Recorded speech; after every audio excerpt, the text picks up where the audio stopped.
UP और उत्तराखंड की खबरों के लिए एबीपी गंगा को सब्सक्राइब करें और बेल आइकन दबाएं।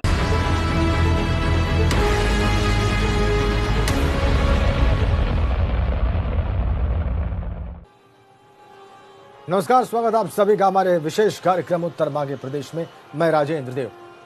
लव जिहाद शब्द के साथ ही विवाद पैदा होता है और फिर फरेब और धोखे की तस्वीरें सामने घूमने लगती हैं, जिसको लेकर यूपी सरकार एक सख्त कानून लाने जा रही है। इसको लेकर चर्चा जोरों पर है, लेकिन इसी बीच इलाहाबाद हाई कोर्ट ने ऐसे ही मामलों पर एक फैसला सुना दिया है। इसमें दो बालिगों के आपस में शादी करने के फैसले को मान्यता दी गई है, उसे सही बताया गया है और साफ कर दिया गया है कोर्ट की तरफ से कि ऐसे मामलों को धर्म के चश्मे से नहीं देखना चाहिए और ये पूरी तरह से निजता के अधिकार का उल्लंघन है। ऐसे में अब सवाल उठता है कि मध्य प्रदेश में जब लव जिहाद पर कानून आ चुका है तो उसका क्या होगा। दूसरे राज्यों में अगर कानून लाने की तैयारी है ऐसा ही तो उसका क्या होगा। साथ ही यूपी सरकार का लव जिहाद कानून को लेकर अगला दांव क्या होगा, क्या उसका ड्राफ्ट होगा, क्या जो आज कैबिनेट की बैठक में इसे पेश करने की तैयारी थी उसमें कोई परिवर्तन होगा या वो कार्यक्रम ऐसे ही चलता रहेगा। क्या यह कानून कामयाब होगा या कोर्ट में इसे चुनौती दी जाएगी।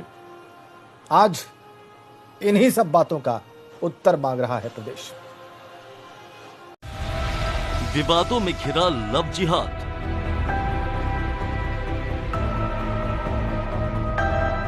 इलाहाबाद हाई कोर्ट ने बताया नहीं है अपराध। बालिग शादी करने को आजाद। शादी को ना बनाए धर्मों का विवाद। यूपी सरकार का क्या होगा अगला दांव। लव जिहाद पर कानून होगा कितना कामयाब। उत्तर मांगे प्रदेश। हमारे साथ इस वक्त हमारे कुछ मेहमान जुड़े हुए हैं। इस वक्त सीधा आइए उनसे बात की शुरुआत करते हैं। अंशु अवस्थी हमारे साथ हैं, कांग्रेस पार्टी के प्रवक्ता हैं। हीरो वाजपेयी भारतीय जनता पार्टी के प्रवक्ता।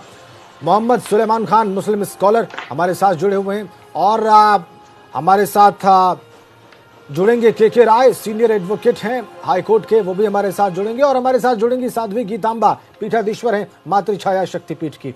आप सभी महानुभावों का जो जुड़े हैं बहुत स्वागत उत्तर मांगे प्रदेश में एबीपी गंगा पर।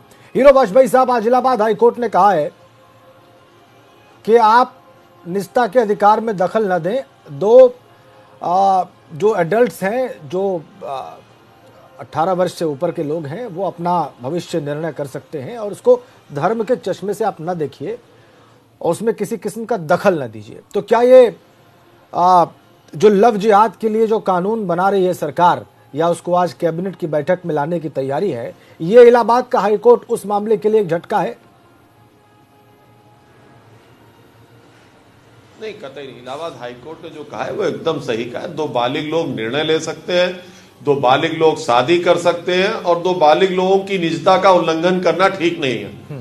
ठीक नहीं है, बिल्कुल सही निर्णय है। लेकिन जो ये विषय चलता है लव जिहाद या धर्मांतरण, सरकार इस पर कानून बनाएगी और सरकार कानून इसलिए बना रही कि लोग धोखे से शादी कर रहे हैं, जबरन धर्मांतरण कर रहे हैं, लालच के लिए धर्मांतरण करा रहे हैं, दबाव में फरेब से धर्मांतरण कर रहे हैं, उसके लिए ये कानून बन रहा है। लोगों की निजता का उल्लंघन करने के लिए नहीं बन रहा है। लोग अपनी बालिग होने के बाद अपना अच्छा भला बुरा चुन सकते हैं, उसके लिए नहीं बन रहा है। पर जिन भोली भाली लड़कियों को लोग धोखा देकर, फरेब से, लालच से, हाथ में कलावा बांध के, झूठे नाम रख के, बहला फुसला कर शादी करते हैं, फिर उनका जबरियन धर्मांतरण करते हैं, ये कानून उस श्रेणी के लिए बन रहा है। सिंगल बेंच ने जो फैसला हाईकोर्ट की दिया था, ट्रायल कोर्ट ने दिया था, उसमें एफआईआर जो कराई थी, जो दो मामले इलाहाबाद हाईकोर्ट की डिवीजन बेंच के सामने थे, उसमें भी धर्मांतरण हुआ है।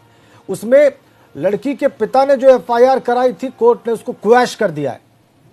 कोर्ट ने उसको क्वैश कर दिया। उसमें भी यही बातें कही गई थी कि हमारी लड़की को बहला फुसलाया गया था। नहीं राजन जी, मेरा मानना यह है कि जिसमें लड़की सही बात कहे, अगर लड़की कहती है कि हमारे साथ जबरदस्ती हुई है, कानून उसमें काम करेगा। एफआईआर तमाम फर्जी होती है और कोर्ट तमाम फर्जी एफआईआरों को क्वैश कर देता है। तो आपको लगता है कि ये जो दो मामले थे जिसमें हिंदू लड़कियों का विवाह के पश्चात या उसके पूर्व धर्मांतरण हुआ, कोर्ट में गए, उसमें जो एफआईआर पिता ने कराई वो फर्जी थी, आप भी मानते हैं ऐसा? देखिए, मैं ये मानता नहीं है, तो कोर्ट न्यायालय का निर्णय है, न्यायालय का क्षेत्राधिकार है कि वो क्या तथ्य हैं उसके सामने और किस आधार पर वो क्या निर्णय करता है। पर भारतीय जनता पार्टी का यह साफ मानना है कि कोई भी ऐसा शादी जिसमें फरेब से की गई हो, धोखे से की गई हो, लड़की को प्रताड़ित किया जा रहा हो, जबरन धर्मांतरण कराया जा रहा हो, लालच दे के फंसाया गया हो, अपने झूठे नाम से फंसाया गया हो, हाथ में कलावा बांध के एक झूठा नाम रख के फंसाया गया हो और बाद में प्रताड़ित किया जा रहा हो, ये कानून उसमें काम आएगा। अच्छा, अंशु अवस्थी हमारे साथ हैं। अंशु अवस्थी, कोर्ट के फैसले को आप लोग किस तरह से देखते हैं? आज इलाहाबाद हाई कोर्ट ने जो डिवीजन बेंच ने जो फैसला दिया है अवस्थी जी, वो आपकी नजर में क्या है, उसका क्या मायने है आपके लिए? देखिए, हमारी नजर में तो यही मायने है कि इससे पहले जब हाईकोर्ट का सिंगल बेंच का एक टिप्पणी आई थी, फैसला आया था, तो उस समय भारतीय जनता पार्टी के बड़े नेता और साथी सारी उस बात को आधार बनाकर उसी बात को आगे बढ़ाने की कोशिश कर रहे हैं। कांग्रेस पार्टी स्पष्ट तौर से मानती है, हम अपने बीजेपी के साथियों से भी कहेंगे, उत्तर प्रदेश के मुख्यमंत्री से भी कहेंगे और अन्य राज्यों के मुख्यमंत्रियों से भी कहेंगे, जो इस लव जिहाद जैसे शब्द को जिन्होंने क्रिएट किया है, जो भाजपा की फैक्ट्री में बना है, क्योंकि बाहर तो ऐसा कोई शब्द ही नहीं। अगर इनसे पूछिए कि लव जिहाद का मतलब क्या होता है, तो ये साथी बता नहीं पाएंगे। नहीं, वो कह रहे हैं, नहीं अवस्थी जी, वो तो कह रहे हैं कि लालच देकर, झूठ बोलकर, कोई और पाखंड रच के अगर कोई धर्मांतरण कराता है विवाह के बाद, तो ये उसको लव जिहाद मानते हैं। ये तो कह रहे हैं और इसके खिलाफ कानून भी ला रहे हैं।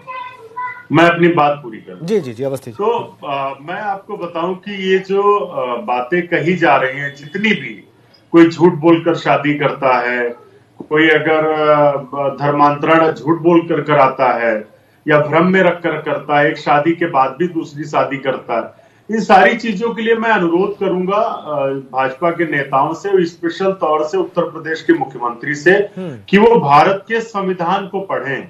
भारत की संविधान की धारा आईपीसी 493 में स्पष्ट रूप से लिखा है, अगर कोई झूठ बोलकर शादी करता है तो उसके लिए 10 साल की सजा का प्रावधान है, आर्थिक दंड भी है। आईपीसी की जो धारा 494 है, 495, 496, तो जो ये 4 धाराएं हैं आईपीसी की संविधान, भारत के संविधान में, पहले से इसको लेकर कानून बना हुआ है और कोई भी इस देश में जबरदस्ती किसी के साथ शादी नहीं कर सकता। भारत का संविधान ऐसा अधिकार नहीं देता। बार बार हम ये बात कह रहे हैं, लेकिन सबसे बड़ा कारण यही है कि भारतीय जनता पार्टी की केंद्र सरकार से लगाकर जितनी राज्य सरकारें असल मुद्दों पर ना तो ध्यान दे रहे हैं और असल मुद्दों पर बुरी तरीके से फेल हैं।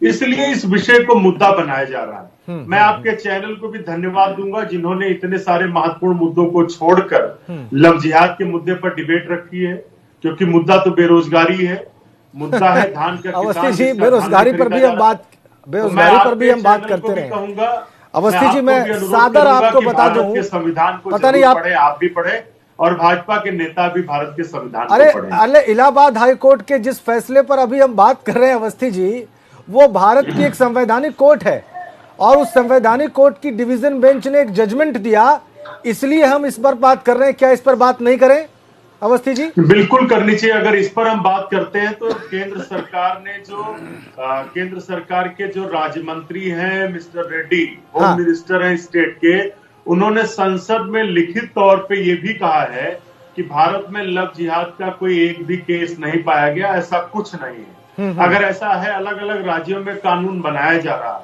है और संविधान में पहले से कानून है, तो आखिर केंद्र सरकार इस बात को नकार क्यों रही है?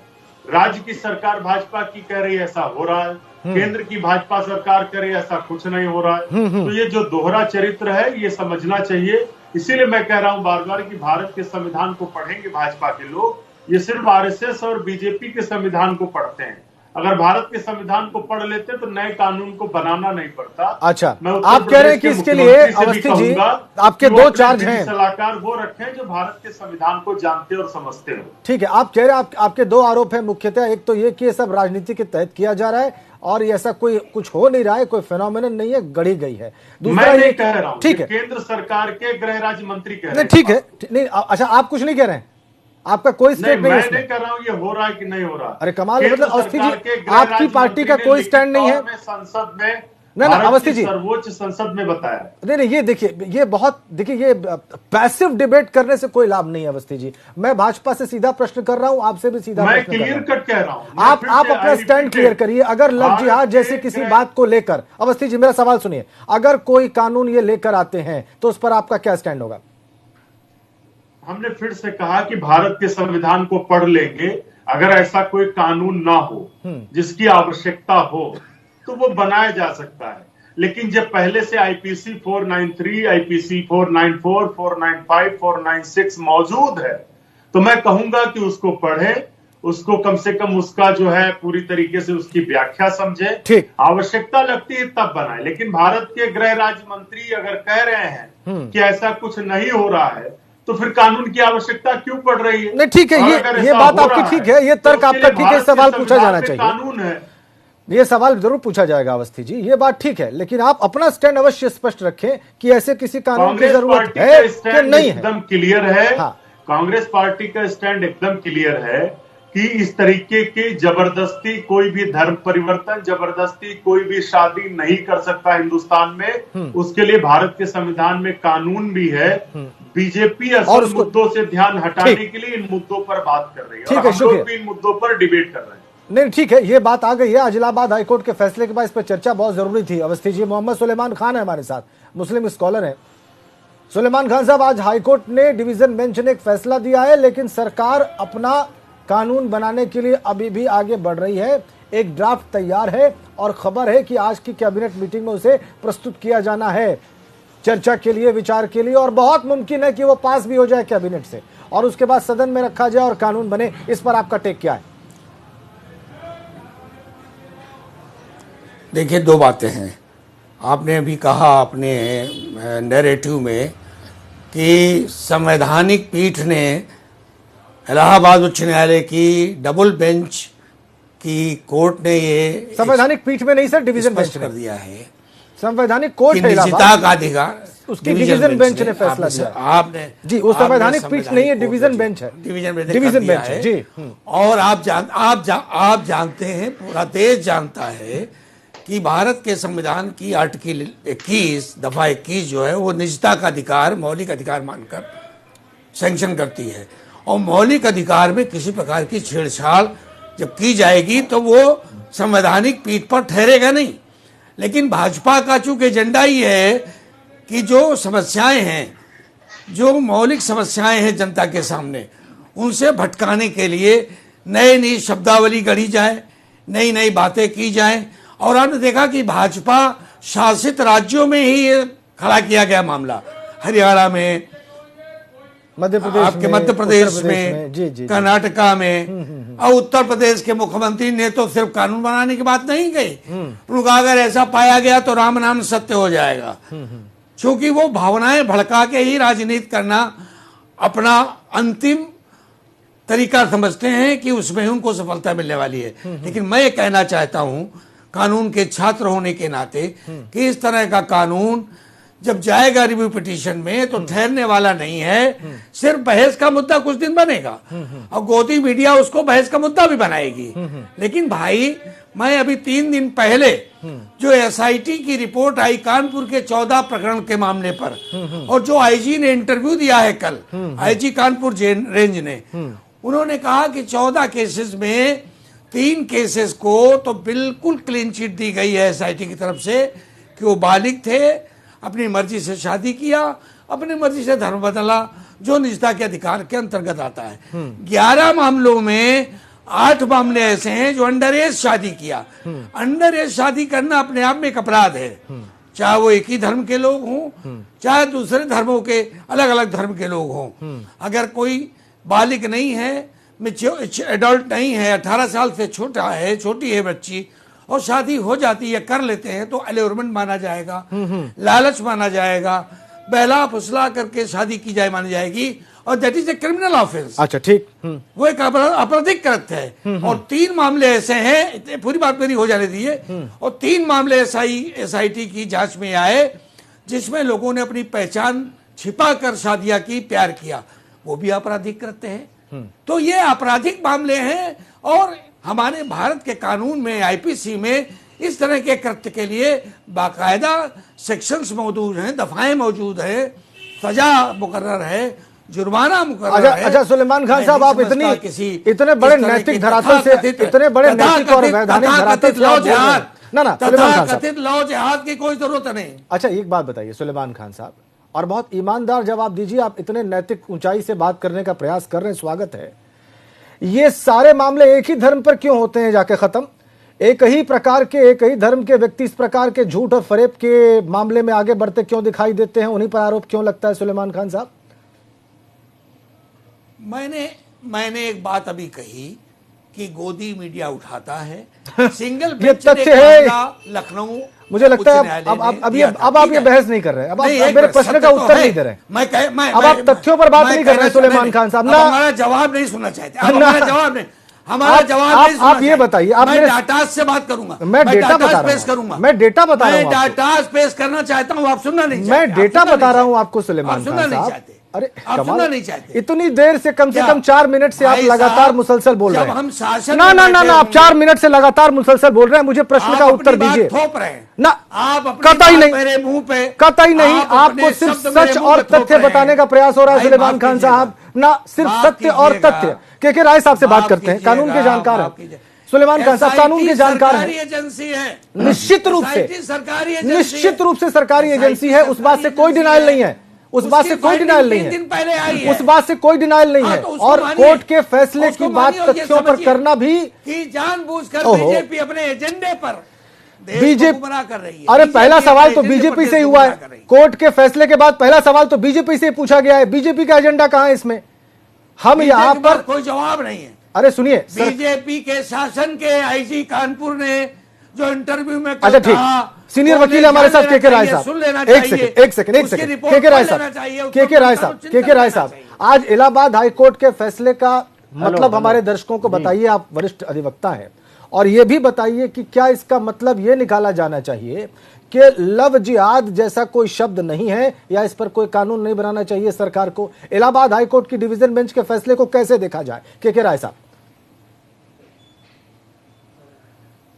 सबसे पहले तो इलाहाबाद हाई कोर्ट के खंडपीठ के फैसले का संविधान के आलोक में स्वागत होना चाहिए। संविधान जिस आजादी और निजता की पैरोकारी करता है, उसके मूल्यों को, मेरी आवाज इको हो रही है, आपकी आवाज लेकिन हम तक बिल्कुल साफ पहुंच रही है। सर अपनी बात आप जारी रखिए। मैं आपको ये, अच्छा, और दूसरा, यह पहला फैसला नहीं है, मैं आपको बता दूं, सुप्रीम कोर्ट ने 2006 में, लता सिंह की कोर्ट में, 2018 में शक्ति वाहिनी की कोर्ट में कहा है कि अंतर जाति, अंतर धार्मिक विवाहों को प्रोत्साहित किया जाना चाहिए। और यही नहीं, दोनों जजमेंट में यह कहा है कि इस तरह की शादी करने वाले अगर समाज और प्रशासन और परिवार से प्रताड़ित होते हैं तो सरकार की जिम्मेदारी है कि उनको सुरक्षा दें, उनके लिए प्रोटेक्शन सेल बनावें। और अगर पुलिस, यहां तक कहा है लता सिंह में भी और शक्ति वाहिनी में भी, अगर पुलिस उनकी सुरक्षा नहीं देती है तो पुलिस के खिलाफ FIR होना चाहिए। और ये जो जजमेंट हाई कोर्ट का है, उसने पीछे के दोनों जजमेंट की कमियों को उजागर किया है, जिसमें हाई कोर्ट ने कहा था कि विवाह के लिए धर्म परिवर्तन की आजादी नहीं दी जा सकती है। मैं इसमें एक चीज और जोड़ना चाहता हूं कि जो लोग इस अभियान में शामिल हैं, चाहे वो भारतीय जनता पार्टी हो, चाहे कोई पार्टी हो, चाहे भारतीय जनता पार्टी शासित सरकारें हो, चाहे कोई सरकारें हो, वह मूलतः स्त्री विरोधी हैं, वह आजादी की विरोधी हैं, अच्छा। वह निजता के अधिकार के विरोधी हैं। और जब आप जिहाद शब्द इसमें शामिल कर लेते हैं तो इसका मतलब है कि आपके निशाने पर हिंदुस्तान का अल्पसंख्यक मुसलमान है। आपने 3 तलाक के जरिए, आपने उनको कब्रिस्तान स्मशान के जरिए, आपने उनको रोमियो एंटी रोमियो स्क्वाड के जरिए निशाने पर रखा। और आज आप और जिहाद शब्द, मैं बता दूं आपका बहुत महत्वपूर्ण चैनल है। गलत केरला बात के कह रहे हैं राय जिस साहब, केस से आप कानून की दलील लव जिहाद दीजिए, आप शब्द कहाँ का हैं? है। एक मिनट उनको बात पूरी कर राजनीतिक लीजिए। पढ़ रहे हैं। वाजपेयी साहब उनको बात कानून पूरी क्या कर लीजिए। कहता है उसको हाँ, आप वही, वही, बताइए। सुनना सीखिए। एक सेकंड राय साहब थोड़ा जिहाद सा जल्दी से बात पूरी करिए, जल्दी से। भाषा पूछ रहे हैं, वो हमें नसीहत दे रहे हैं। ओके ऑल राइट, राय साहब की बात, राय साहब की बात। कानून आसमान से नहीं उतरता है। जब आपके पास कब्रिस्तान और स्मशान के अरे जब अलावा ऊपर बीतती है लव तो पता जिहाद लगेगा और आपको। रोमियो के अलावा कुछ कहने को नहीं बचा है। 10.29 पे आपका जीडीपी चला गया है। अच्छा, ठीक। 50 साल में सबसे मुझे ज्यादा लगता है बेरोजगारी है। थोड़ा सा बात भटक गई है। बात भटक गई है, मुझे एक ब्रेक के लिए रुकना है। मुझे एक ब्रेक के लिए रुकना है। नहीं आ सकते। एक ब्रेक से वापस आने के बाद साध्वी की तांबा के बाद ब्रेक के वापस आने के बाद साध्वी की तांबा की बात। एक ब्रेक के लिए रुक रहे हैं, वापस आते ही साध्वी की तांबा को जोड़ते हैं।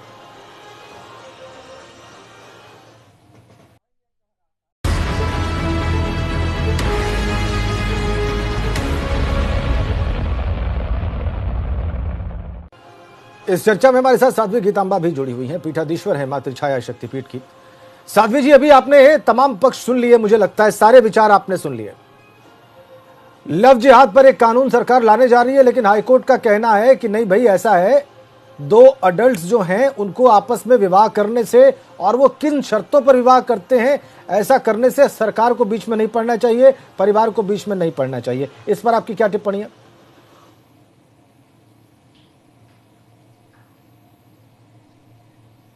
मेरे यहाँ भावनाओं से खेलना बहुत आसान होता है। हमारे यहाँ जो योगी जी कानून लाने जा रहे हैं वो स्वागत है, लेकिन उसके साथ साथ उस कानून में होना चाहिए कि लड़कियां शिक्षित हों। पहले उनकी शिक्षा पर ध्यान देना चाहिए कि उनके साथ भविष्य में कुछ गड़बड़ अगर हो रहा है तो अपने पैरों पर खड़ी होकर के अपना जीवन यापन कर सके, क्योंकि वो परिवार से भी बहिष्कृत हो जाती है, समाज से भी बहिष्कृत हो जाती है। तो मुख्य रूप से उनके शिक्षा पर ध्यान देना चाहिए। ऐसा कानून लगे, ऐसा कानून हो कि लड़कियां कम से कम अपने पैर पर खड़ी हो सके, अपना जीवन यापन कर सके। और सिर्फ बालिग होने से, शादी कर देने से उनकी जिंदगी तबाह हो जा रही है। ये भावनाओं में बहुत जल्दी बहती है। अच्छा, आप कह रही हैं, आपका सजेशन ये है कि अगर कोई कानून बनता है तो उसमें लड़कियों की मैच्योरिटी, मतलब वो इस लायक है कि नहीं है कि ये ऐसा फैसला ले सके, इसका भी कोई पैरामीटर तय होना चाहिए। अच्छा, यहाँ सिर्फ बिल्कुल बस खाली बालिग होने से नहीं काम चलेगा। बस खाली लड़की बालिग हो तो कोई मतलब नहीं है। राजेंद्र जी, ये आपने बहुत महत्वपूर्ण बात कह दी। आपने चर्चा को एक नया आयाम दे दिया है साध्वी जी, आपने इस चर्चा को नया आयाम दे दिया है। हीरो वाजपेयी भी बैठे हैं, विपक्ष भी बैठा है। मुझे लगता नहीं कि ये आपकी बात जो है काटने लायक है। मैच्योरिटी की परिभाषा क्या होनी चाहिए वाजपेयी जी? ये बहुत गहरा सवाल है जो इन्होंने खड़ा किया है। मुझे लगता है इस पर विचार किया जाना चाहिए। दूसरी बात ये, वाजपेयी जी, देखिए सारे पक्ष जो है जो एक बात कह रहे हैं वो ये है कि एक एसआईटी आपने कानपुर मामले में गठित की, उसकी रिपोर्ट आई, उसने कहा कि कोई बाहर से फंडिंग नहीं है, कोई ये संगठित अपराध का मामला नहीं है। हां, कुछ मामले जरूर हैं जो अवैधानिक दिखते हैं, लेकिन जो लव जिहाद वर्ड यूज किया जा रहा है उसके लिए कोई एविडेंस नहीं था एसआईटी के पास। उसके बाद भी और हाईकोर्ट की टिप्पणी के बाद भी अब आप आगे बढ़ते हैं, तो ये अपने आप में बहुत चुनौतीपूर्ण होने वाला है। हीरो वाजपेयी साहब, देखिए, तमाम सारे कानून संविधान में संशोधन करके, अपने कानून में आईपीसी सीआरपीसी में संशोधन करके तमाम नए कानून बने। नए नए तरह के अपराध, नए नए तरह के अपराधी, नए नए तरीके के कारगुजारियां सामने आती हैं और उन पर कड़ाई करने के लिए नए नए कानून बनते हैं। यदि इसमें लोग दोषी नहीं होंगे, ऐसी घटनाएं नहीं होंगी, तो ये कानून अपने आप उन पर प्रभावी नहीं होगा। लोग इस कानून बनाने का विरोध क्यों कर रहे हैं, मेरी ये समझ में नहीं आ रहा। जब आप मानते हैं लव जिहाद नहीं है, आप मानते हैं कि एक धर्म के लोग इस तरह के कुकृत्य नहीं कर रहे, जानबूझकर नहीं फंसा रहे, तो कानून बन भी जाए तो क्या फर्क पड़ता है? जब आप गलती कर ही नहीं रहे तो उस कानून की सजा आपको कैसे मिलेगी? मुझे लगता है कानून बनना चाहिए और कड़ाई होनी चाहिए, जिससे कि जो बेकसूर लड़कियां हैं जिनको लोग फंसा रहे, बलगड़ा रहे, फुसला रहे, कुछ भी घटना हो उसके लिए एक सक्षम कानून होना चाहिए। और उसी दिशा में उत्तर प्रदेश की सरकार आगे बढ़ रही है। बहुत बहुत धन्यवाद आप सभी का। हीरो वाजपेयी, अंशु अवस्थी, मोहम्मद सुलेमान खान, के राय और साध्वी गीतांबा इस चर्चा का हिस्सा बनने के लिए। देखना बहुत दिलचस्प है कि ये सब कुछ सामने आने के बाद भी सरकार कौन सा ड्राफ्ट कैबिनेट के सामने लेकर आती है कैबिनेट किस ड्राफ्ट पर, किस कानून पर मुहर लगाती है, वो सदन में जाता है तो उस पर चर्चा क्या होती है, वो पास किस रूप में होता है, और अगर कोर्ट में दोबारा उसकी स्क्रूटिनी की जाती है तो क्या वो स्टैंड करता है। बहुत बहुत धन्यवाद उत्तर मांगे प्रदेश देखने।